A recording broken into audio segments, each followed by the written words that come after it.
श्री स्वामी समर्थ। तुम्हा सगळ्यांचे आपल्या स्वामी सूत्र चॅनलवर मनापासून स्वागत। स्वामी भक्त हो, आज पुन्हा एकदा तुमच्यासाठी नवीन व्हिडिओ घेऊन आलेले आहे। आजच्या व्हिडिओमध्ये आपण संकष्टी चतुर्थी संबंधी काही उपाय जाणून घेणार आहोत। हे बघा, ऑलरेडी आपल्या चॅनलवर एक व्हिडिओ आलेला आहे, तो देखील तुम्ही बघू शकता। त्यातही अगदी सोपे सोपे असेच उपाय सांगितलेले आहे। पण आता जे आपण उपाय जाणून घेणार आहोत ते खास हिरव्या मुगाचे उपाय आपण जाणून घेणार आहोत। हे बघा, हिरवा रंग हा गणपती बाप्पांशी संबंधित आहे। आता लाल रंग गणपती बाप्पांना प्रिय आहे हे बऱ्याच जणांना ठाऊक आहे। या व्यतिरिक्त मंगळवार हा गणपती बाप्पांचा असतो असंही बऱ्याच जणांना ठाऊक आहे। पण बुधवार हा गणपती बाप्पांना समर्पित आहे हे अजूनही काही लोकांना ठाऊक नाही आणि त्यांना मग असं वाटतं बुधवारी कुठे गणपतीची पूजा केली जाते। पण हो, बुधवारच्या दिवशी गणपती बाप्पा हे विष्णू रूपात असतात आणि म्हणून बुधवारच्या दिवशी गणपती बाप्पांची पूजा केली जाते। आता बुध ग्रह जर म्हटलं ना तर त्याचा संबंध बौद्धिक म्हणजे बुद्धिमत्ता किंवा नोकरी व्यवसाय या संबंधी बुध ग्रहाचा संबंध येत असतो आणि त्यामुळे बुधवारच्या दिवशी जर आपण काही उपाय केले आणि गणपती बाप्पांचे विशेषतः आपण जर उपाय केले तर नक्कीच आपली बौद्धिक क्षमता वाढण्यासाठी मदत होत असते। आपली नोकरी असेल व्यवसाय असेल त्यामध्ये आपली उन्नती होण्यासाठी देखील मदत होत असते। कारण आता जर तुम्ही तुमची कुंडली बघितली असेल तर समजा तुमच्या कुंडली जर केतू ग्रह खराब असेल ना किंवा बुध ग्रह कमजोर असेल ना तर तुम्हाला 100% बुधवारच्या दिवशी गणपती बाप्पांची सेवा करायला सांगितली जाते। आता हे बघा, आता आपणही कुंडली बघतो, कुंडली मार्गदर्शन आपण आतापर्यंत केलेलं आहे आणि बऱ्याच जणांना आपण ज्यांचा बुध ग्रह हा कमजोर होता किंवा केतू संबंधी त्यांना काही प्रॉब्लेम होते तर आपण बुधवारच्या दिवशी गणपती बाप्पांची सेवा दिलेली होती आणि त्यांना तशी प्रचिती देखील आलेली आहे। तर म्हणून बुधवारच्या दिवशी गणपती बाप्पांची सेवा केली जाते। आता हे बघा, उद्या आहे संकष्टी चतुर्थी। संकष्टी चतुर्थी म्हटलं तर गणपती बाप्पांची चतुर्थी असते, त्यासोबतच उद्या बुधवार आहे आणि त्यामुळे हे दोनही योग जे आहे ते आपल्यासाठी सुवर्ण संधी आहे आणि म्हणूनच आपल्याला उद्याच्या दिवशी भरभरून उपाय देखील करायचे आहे। तर कुठले उपाय करायचे आहे तर हिरव्या मुगाचे। हिरवा रंग जो आहे तो बुध ग्रहाशी संबंधित आहे, त्यामुळे बुधवारच्या दिवशी आवर्जून आपल्याला हिरव्या रंगाचा जास्तीत जास्त वापर करायचा आहे। तुम्ही गणपती बाप्पांच्या मंदिरात जाणार असाल तर आवर्जून त्या ठिकाणी तुम्ही हिरव्या रंगाचे कपडे परिधान करून जा। आता तुम्ही घरीही जर सेवा करणार असाल तरीही आपल्याकडे हिरव्या रंगाचे कपडे जर असतील तर आवर्जून पूजा करताना अभिषेक करताना आपण हिरव्या रंगाचेच कपडे परिधान करायला हवे।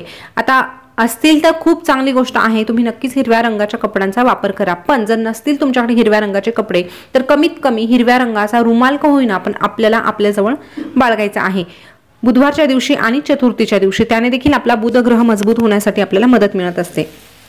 या व्यतिरिक्त बघा, आता नोकरीसाठी जर तुम्हाला नोकरीत वारंवार समस्या निर्माण होत असतील, तुम्हाला म्हणजे तुमची बढती होत नसेल, तुम्ही अगदी अपार कष्ट त्या ठिकाणी घेत आहेत परंतु तुमच्या मागून येणारी व्यक्ती पुढे जाते आणि तुम्ही जर त्याच ठिकाणी राहत असाल तर तुमच्यासाठी हा एक उपाय आहे।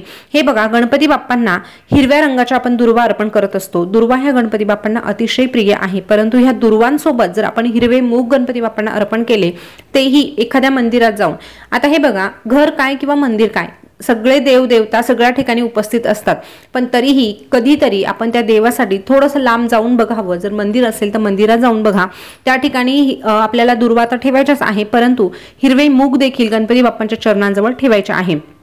अशा पद्धतीने गणपती बाप्पांना देखील प्रार्थना करायची आहे, माझी नोकरी आहे त्यामध्ये ज्या काही अडचणी येत आहे त्यातून मला मुक्तता मिळू दे अशी प्रार्थना केल्यानंतर 100% तुमची अडचण सुटण्यासाठी मदत होणार आहे। हा छोटासा उपाय तुमच्या नोकरीसाठी करून बघा।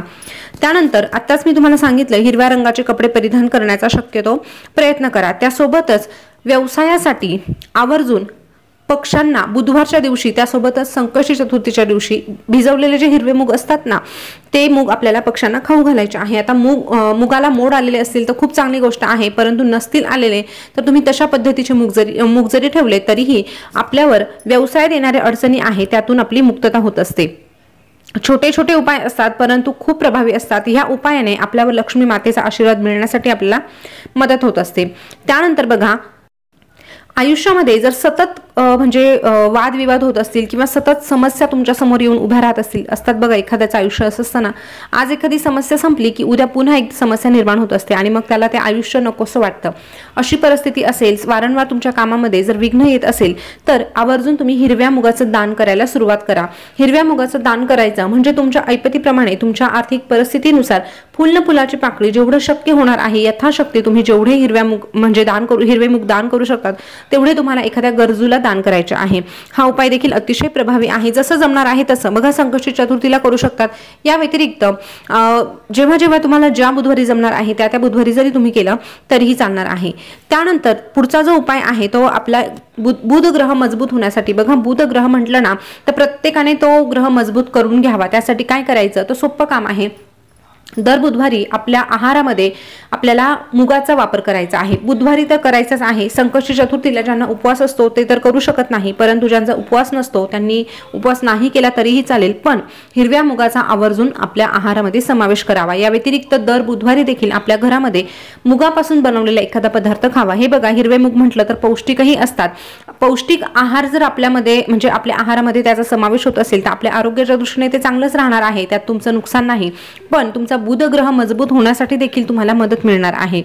त्यानंतर आता हा जो पुढचा उपाय आहे तो कर्जाची समस्या। हे बघा तुम्हाला वारंवार कर्जाची समस्या जर निर्माण होत असेल, कर्जाचा डोंगर तुमच्या डोक्यावरून जाण्याचं नावच घेत नसेल, तर तुम्हाला बुधवारच्या दिवशी तसंच संकष्टी चतुर्थीच्या दिवशी एक छोटासा उपाय करायचा। काय करायचं, हिरवे मूग थोडेसे उकडून घ्यायचे आहे, पण ते उकडताना थोडंसं तूप घालायचं, आपलं जे गावठी तूप असतं ना ते तूप घालायचं आणि मग त्या तुपामध्ये थोडेसे हिरवे मूग उकडून घ्यायचे।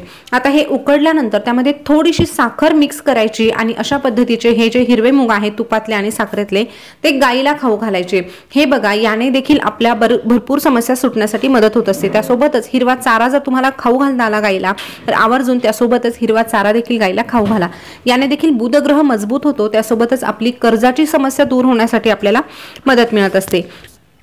आता यानंतरचा पुढचा जो उपाय आहे तो विद्यार्थ्यांसाठी आहे। शिक्षणामध्ये म्हणजे अगदी ते प्रयत्न करत आहे परंतु त्यांना सतत अडथळ्यांना सामोरं जावं लागत असेल किंवा अशी काही मुलं असतात जे भरपूर अभ्यास करतात परंतु ऐन वेळी त्यांच्या काहीही लक्षात राहत नाही, त्यांचं मन जे असतं ते स्थिर राहत नाही, तर त्यांची बौद्धिक क्षमता वाढण्यासाठी त्यांचं मन एकाग्र होण्यासाठी हा छोटासा उपाय करायचा।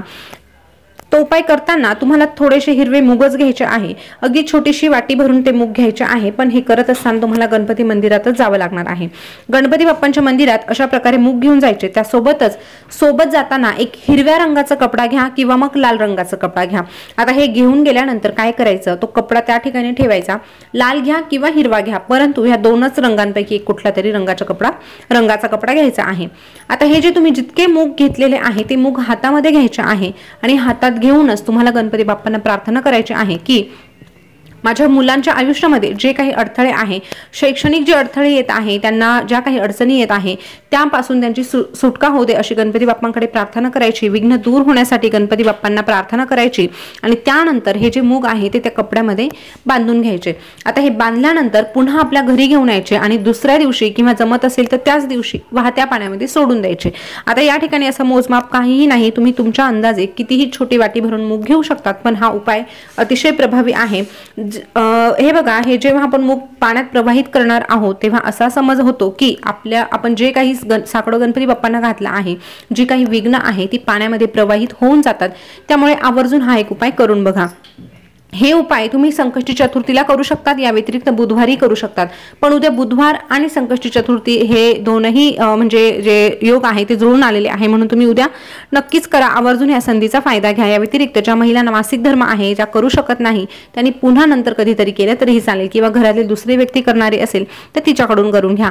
या व्यतिरिक्त आपली अथर्व शीर्षाची जी सेवा आहे ती आपल्याला आवर्जून करायची, त्याचं जे तीर्थ आहे ते देखील मुलांना प्यायला द्यायचं आहे। अशा पद्धतीने गणपती बाप्पांची थोडक्यात थोडी पण मनापासून ती सेवा करायची आहे। बघा दिवसभर तुम्ही सेवा करा असं कुठलेही देवदेवता म्हणत नाही, परंतु थोडी का होईना सेवा करा, पण ती अंतःकरणापासून करा, मनापासून करा आणि विश्वासाने करा, एवढंच आपल्या देवदेवतांचं म्हणणं असतं। तर स्वामी भक्त हो, तुम्हाला माहिती कशी वाटली कमेंटमध्ये आवर्जून सांगा। पुन्हा भेटूया नवीन व्हिडिओ सोबत, नवीन माहिती घेऊन। आपल्या चॅनलवर तुम्ही पहिल्यांदा आले असाल तर चॅनलला सबस्क्राईब करा, त्यासोबतच शेजारचं बेल बटन तुम्ही प्रेस करून ठेवा, जेणेकरून नवीन आलेला व्हिडिओ तुमच्यापर्यंत सगळ्यात अगोदर पोहोचेल। पुन्हा भेटूया, तोपर्यंत बोलत रहा श्री स्वामी समर्थ, जय जय स्वामी समर्थ। श्री स्वामी समर्थ, जय जय स्वामी समर्थ। धन्यवाद।